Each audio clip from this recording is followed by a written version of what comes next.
Hope you all had a good Easter and are enjoying more outdoor activities with the relaxation of rules. The next phase is not far. We are all waiting with bated breath for 17th May, making plans to walk down the aisle to our seats on the aircraft. Most of us are vaccinated and travel ready, and our government should be happy to give us away. There are countries waiting to welcome us. One of those is Malta, and our speaker will tell you more about the country's plans. Malta. The first thing that comes to mind is Mediterranean Sea, azure blue skies and sunshine.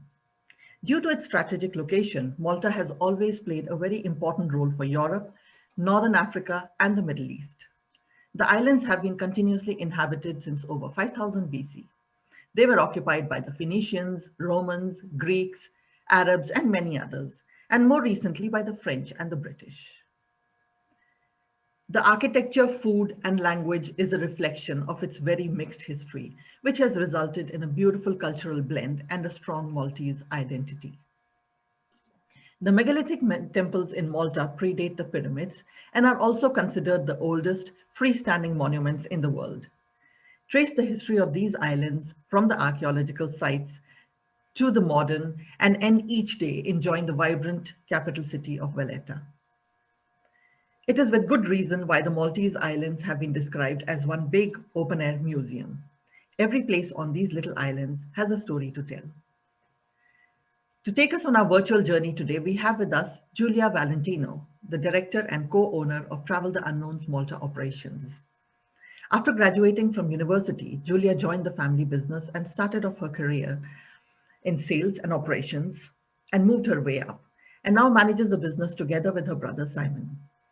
Julia has a passion for all things Maltese and loves to share it with travelers visiting her country. She is a perfectionist with an eye for detail and enjoys meeting people. You can send the question answers via the chat box so that I can take them up during the question answer round. Now it's time to turn the spotlight on Julia. Over to you, Julia. Thank you very much, Sunita. Thank you so much, and good morning to everybody and welcome. I'm going to be sharing my screen. So I will go through a presentation I have here today to share and to talk to you more about what Malta has to offer. So, like I said, good morning, and I'm very happy to be here today. So thank you so much to Travel the Unknown for giving the opportunity to us and to our destination, to Malta, to offer and to expand more on what the destination has to offer. We are very excited to restart tourism, to restart welcoming our clients, and most importantly, our clients from the UK, a market so important and so dear to the Maltese Islands.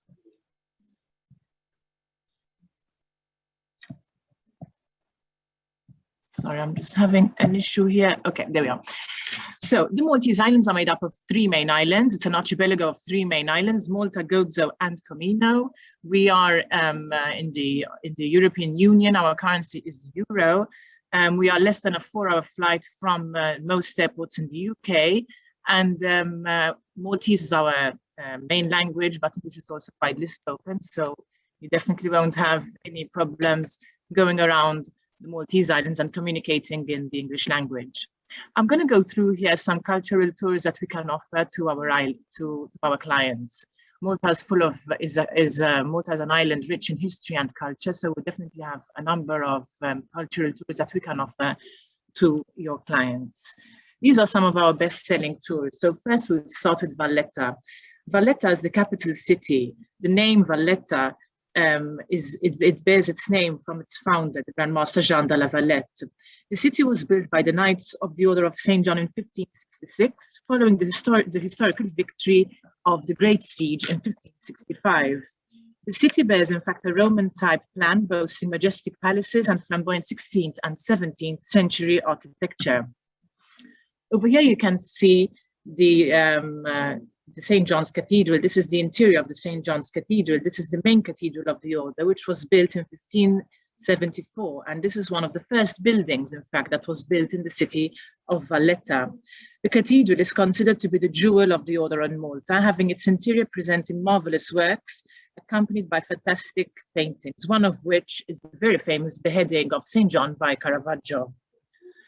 Yeah, this is a typical street in Valletta. Valletta is a very vibrant city during the day, but also can be very also intriguing during the evening, with most of the bars and restaurants that are now open. Well, not now really, but sort of now in the current scenario that sort of would be open now soon. I'll be elaborating on that as we proceed in the presentation. Here we have a bird's eye view of Valletta. As you can see, Valletta is built in a grid form, so all the streets are parallel to each other. Moving on, here we have a view of Mdina. Mdina is our old capital city.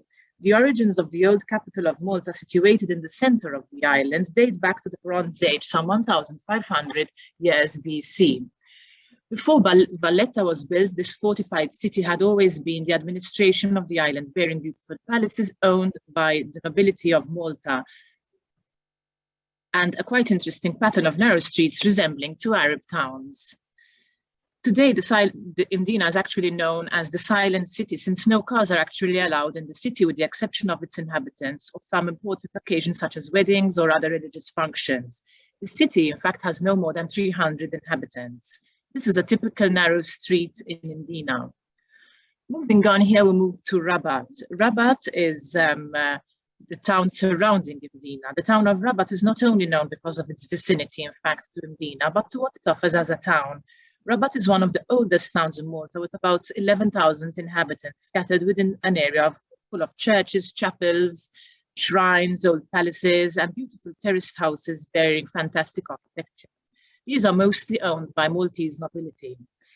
We find as well a grotto where the famous Saint Paul, the father of Christianity in Malta, dwelt sometime after his shipwreck in 60 AD.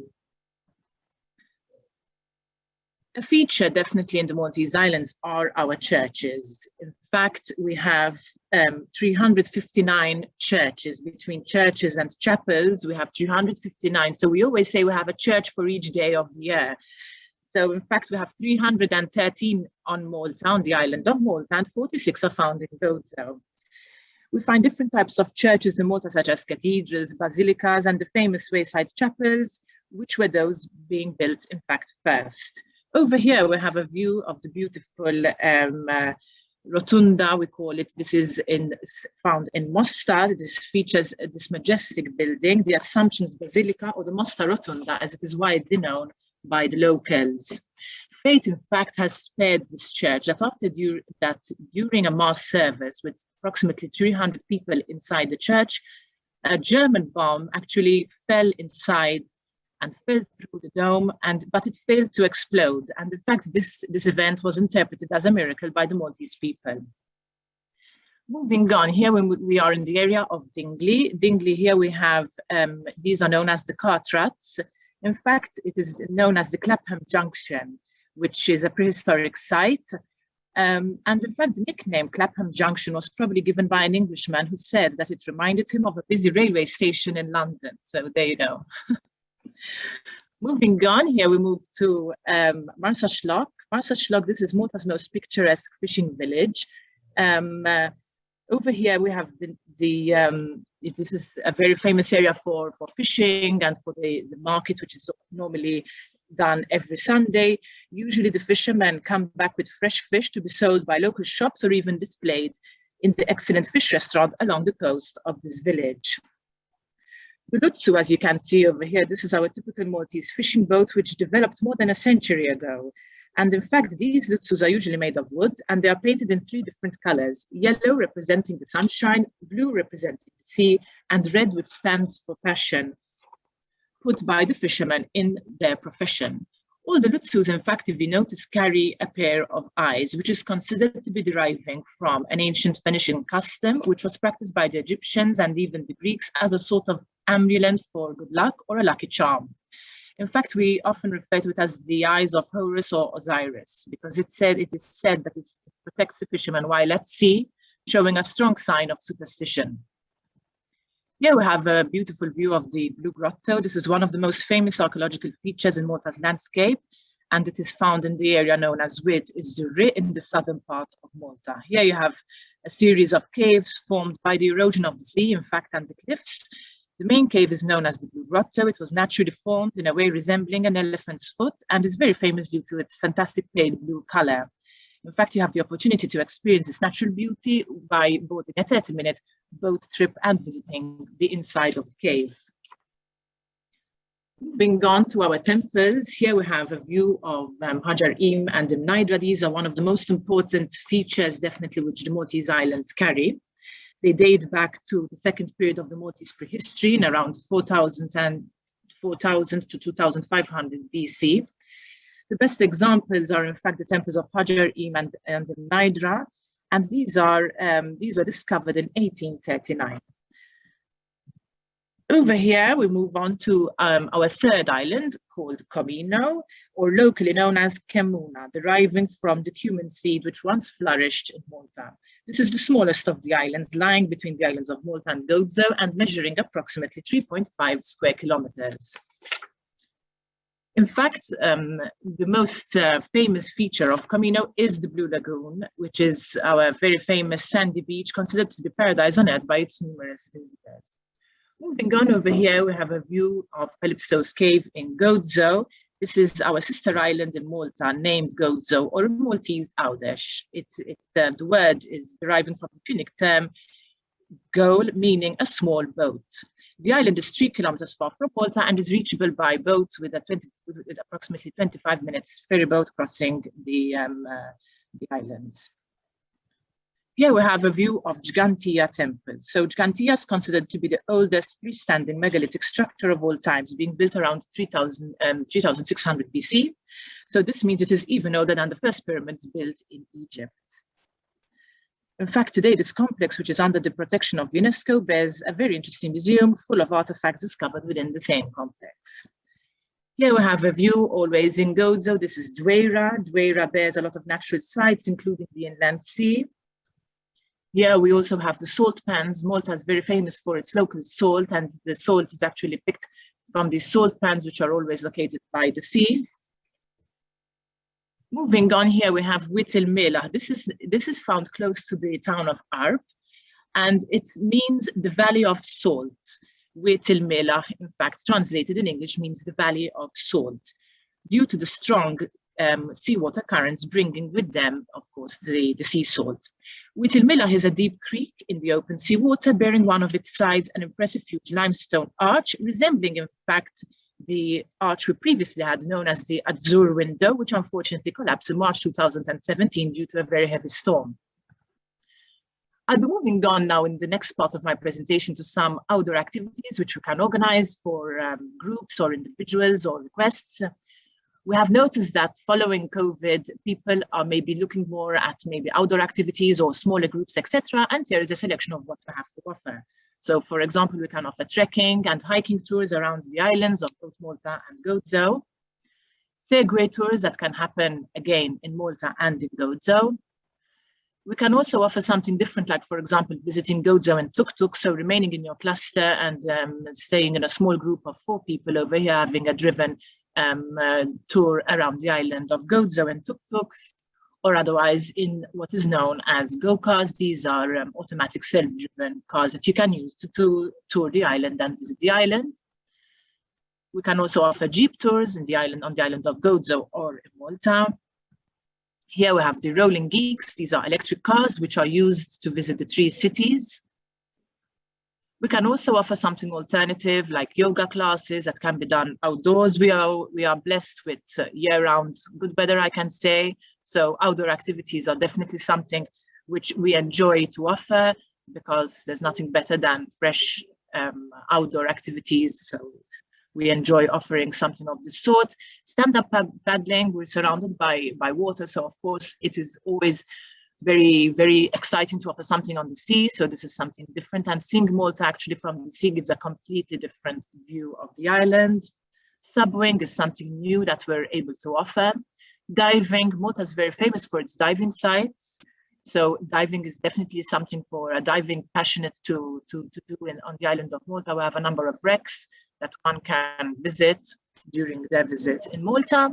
Cycling tours is also another option that we can offer. Something else that we can organize for clients, whether it's groups or individuals, are unique experiences. So wine tasting, meeting with locals, going to boutique wineries, having a morning or an afternoon or an evening of wine tasting with some local snacks. Lace making is also something very interesting. This is actually very famous, mainly in the island of Gozo. So you can see the Maltese people actually making the handmade lace, which we are very famous for. Bread making, Malta is also very famous for its Maltese bread. You can go and visit a local bakery and see how it's done and then taste it and enjoy it with some very good olive oil, which is one of our very simple but very delicious meals. Sip and wine, this is something we do normally for groups. It's something interesting and different. So it's called sip and paint, sorry. So you can have your wine tasting and then paint a scenery, maybe if it's a group, maybe if it's from a company or they're a group of friends, we can give a theme and they can paint it together and then we can see the outcome at the end. Cooking classes is quite in as well. So this is something that we can do. We can have a cooking challenge. We can cook something local that the clients can and then eat once they have cooked it. Food and drinks. So we'll move on to our food and drink specialty. One of our basically, it's a very basic snack. It's known as the pastizzi. This is a savory snack made out of phyllo pastry filled with either ricotta or peas. Then again, over here, we have the Maltese ftira, which is our Maltese bread, which we normally like to fill with tomatoes, tuna, olives, capers, basil, and olive oil. And we can enjoy this normally when we're at the beach or on a picnic or when we're in the outdoors, basically. This is our local rabbit, fried in sauce. Rabbit is a local dish which we also enjoy eating. Honey rings, these are known as, or it's known as talasel, these are made from soft pastry and treacle-based filling. The next part of my presentation, I'll be going through some of the hotels. This is only a selection. Of course, we have loads of hotels to offer, ranging from small basic hotels to the larger resort type hotels. So we have hotels that can cater for all types of requests or budgets or preferences. But we have chosen here a selection just to give you a selection of more or less what the island has to offer. This is, for example, the Victoria Hotel. It's a 4-star hotel located in the town of Slema. Here is the Dolmen Hotel. It's also a 4-star hotel. This is more of a resort hotel, having 5 pools, access to the sea, having an indoor pool, a spa, animation, full animation team, animation for children, but animation also for adults. This is the B Hotel located in St. Julian's. It's a 4-star hotel. It is more of an urban design located close also to the nightlife area, so where we have all our restaurants, bars, clubs, etc. Rosselli, this is a 5-star hotel located in the capital city of Valletta. Valletta in the past few years has had a number of old buildings that have been transformed to very unique and designed boutique hotels. So this would be an example of that. The Palace Hotel, this is also located in Slema. It is a contemporary design hotel located in the town of Slema. And then we have the Phoenicia Hotel. Phoenicia Hotel is located just outside the main entrance of Valletta. It is a 5-star hotel. It's actually one of our oldest hotels on the island and has a lot of ties with, in fact, the British over here. In fact, we can see Prince Philip, when he served as a naval officer here in Malta, together with the then Prince Elizabeth. He enjoyed the pleasures of the Mediterranean life during the time that they spent living in Malta, because actually the Queen did live in Malta for a number of years, together with the late Prince Philip. And the couple over here, we can see them here. I don't know if you can see my mouse here. We can see them here dancing the night away in the grand ballroom of the Phoenicia whilst they were living in Villa Guardamangia. They were living in Villa Guardamangia for just under a year here in Malta. So I thank you for your attention. And if you have any questions, please, I'll be happy to answer.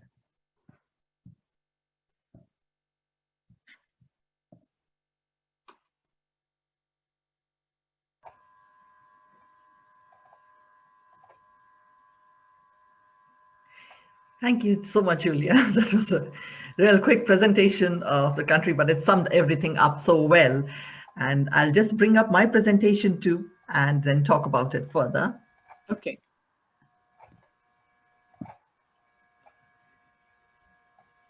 So here it is. So, but that's what Malta is all about. It's a small country. So unlike our other destinations, which most of you might be used to, where you can have multi-center holidays because you need to visit different cities and within the country and spend longer. This is a brilliant destination where you can spend maybe in about a week. You can get a whole experience of the culture, the history, architecture, outdoor activities. And of course, that's why hotels also play a big part, because there are some lovely boutique hotels there. So it kind of sums up the whole experience of just putting it all together. It is a unique destination, but very travel the unknown with all these prehistoric monuments. And now, just a quick look at what we offer. We have just one group trip for Malta. This is something for people wanting to join a group and travel with a small group with other people and enjoy a mix of everything. So it touches on the history with the megalithic temples, the medieval cities, and then of course with the country which has only coastline surrounding its borders. It's a beautiful Mediterranean landscape. So it's a good mix of everything there. We done two trips. One is scheduled to go out in May as well as in October. And later we'll take up the question about the vaccination program, but with Malta opening its borders and allowing vaccinated UK clients to come in, 26th May could be a possibility. We can also offer this trip as a private tour and and any time of the year, because it is an all-year destination. So you just have to give us the dates and we can look at the options. For other things, I mean, because there are there could be specific requirements based around the history, archaeology, or just food, or just outdoor activities. So we can put it together in line with your requirements based on what you would like to visit when you are there. As I said, it works well any time of the year. In fact, most of us in our team have visited Malta during December, January time. When we wanted to get away during the Christmas, New Year holidays during the winter, and it was absolutely brilliant. It felt like summer there. So it's definitely worth a visit at that time of the year too.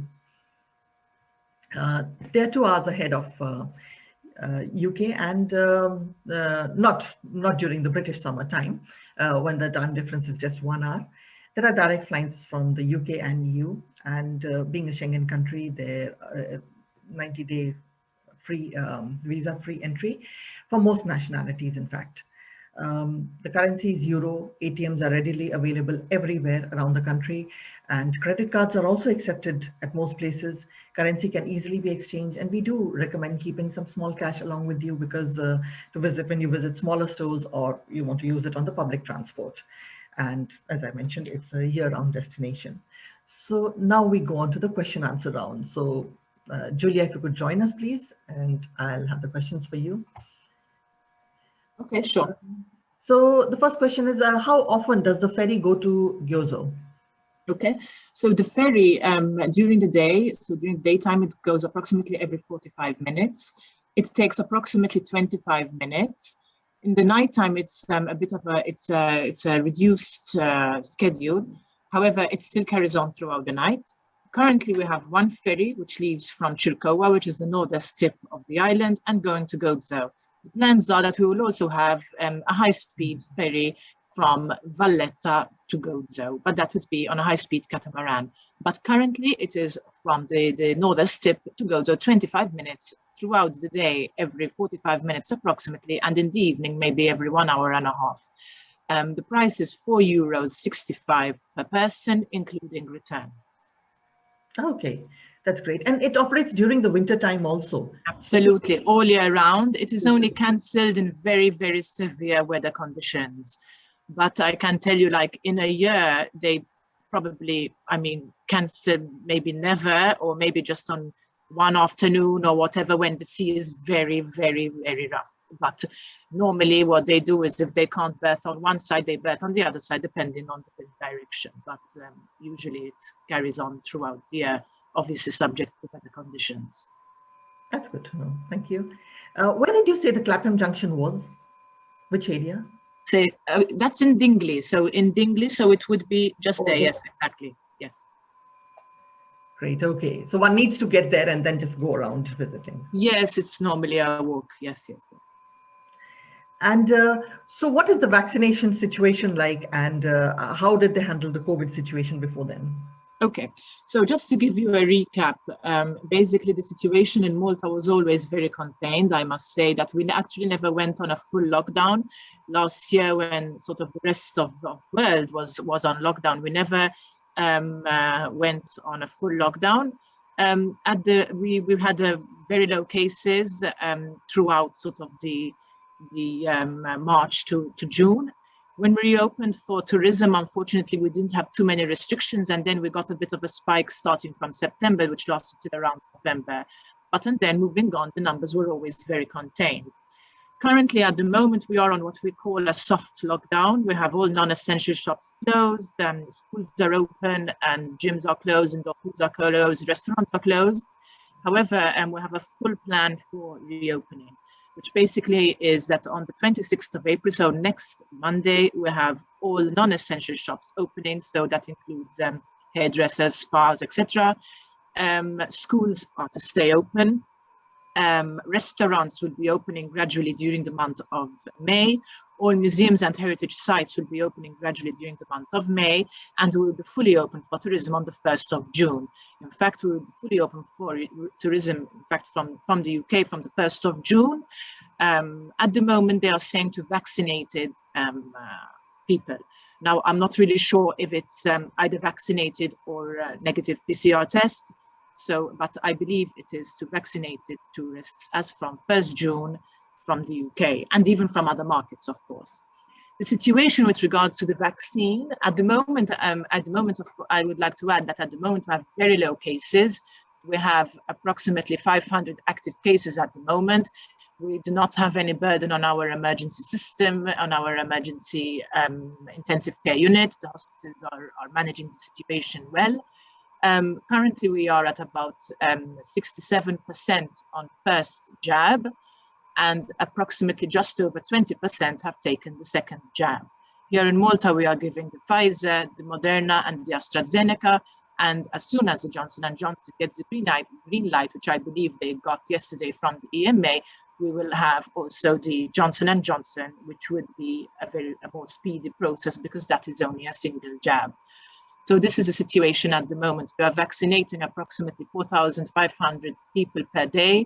So you need to remember that in Malta, we are a population of just under 500,000, 70,000 of which are under 16. So the population to be vaccinated, 100% vaccinated, is approximately 400,000. The aim is that we would reach herd immunity by around probably end of June. This is as it stands at the moment, or end of June, mid of July. That's brilliant. So as per schedule, I think, yeah, that's definitely a possibility for UK clients. Absolutely. Get away and take a short haul flight, go enjoy some sunshine, some good weather, come back. Yes, totally. Is there any wildlife there to see, or birds? Yes, we do have some bird sanctuaries that one can visit. We can do, for example, also something on the sea, so fishing trips or seeing some fish. Birds, yes, this would be more or less, yes, our wildlife, yeah. Okay, thank you. How is the food? Are there many varieties for vegetarians, or is it meat heavy? No, definitely we have various options for vegetarians, vegans, or any other dietary requirements. I mean, our diet is very Mediterranean. We also eat a lot of pasta. We enjoy our pizzas and we enjoy our carbohydrates, so to speak. So we have various variations of vegetarian dishes, and most, in fact, I can practically say all restaurants would cater for vegetarians, and most would also cater even for vegans or any other dietary requirements. Great, thanks. And what is the safety situation in the country like for any solo travelers going around? Malta is considered to be a very safe destination, actually. I mean, we don't have any huge crime. I mean, our rate of crime is very low. Of course, we have the smaller, you know, crimes that can happen in any city. I mean, we always tell people to watch out if they're walking Valletta to close their handbag, for example. But no, I mean, we don't have any huge, we don't have a high rate of criminality, and we are considered to be a safe destination. I mean, one can walk around in the evening without feeling unsafe or anything. So. Thank you. And those e-vehicles or tuk-tuks that you showed, You can rent those for our clients, and is it possible for them to then just drive around on their own? Yes, we can rent them. The tuk-tuks are chauffeur-driven. The go-karts are driven by the client. The rolling gigs are also driven by the client. The tuk-tuks, no, the tuk-tuks are driven by a driver. Okay, tuk-tuks are. So you mean these motorized vehicles, because do they need to carry something like a international license or an equivalent to? Yes. They would need to have their international driving or their live driving license. Okay. As you know, in Malta, we drive on the same side as you in the UK, so it shouldn't be too difficult when going around roundabouts or turning roads, etc. Around Valletta can be a bit busy, the roads, and can be a bit challenging. Once away from there, I think it's much easier, isn't it? Yes. And roughly, what is the cost of traveling on public transport, the buses and all? So the bus ticket costs €2 and it is valid for 2 hours. Okay. And the taxi, more or less, let's say from the airport to a hotel, let's say in Slimo St. Julian's area, would cost around 20 to 25 euros. 20 to 25. And there's also a weekly pass system, is it, on the buses? Yes. We have like weekly passes. And yeah, I think that's all the questions we have, really. Nothing else at the moment. Yes, for public transport, one can even download an app and they can see and they can use the app even to purchase the tickets and to see where they want to go, etc. Likewise, for taxis, we can recommend some taxi apps and they can use those.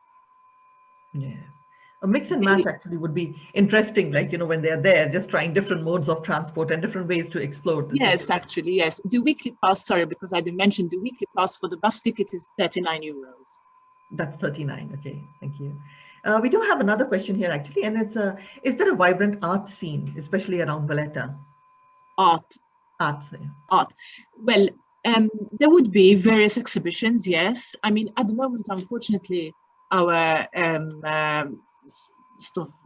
program for these things is currently stopped, so there are no planned exhibitions.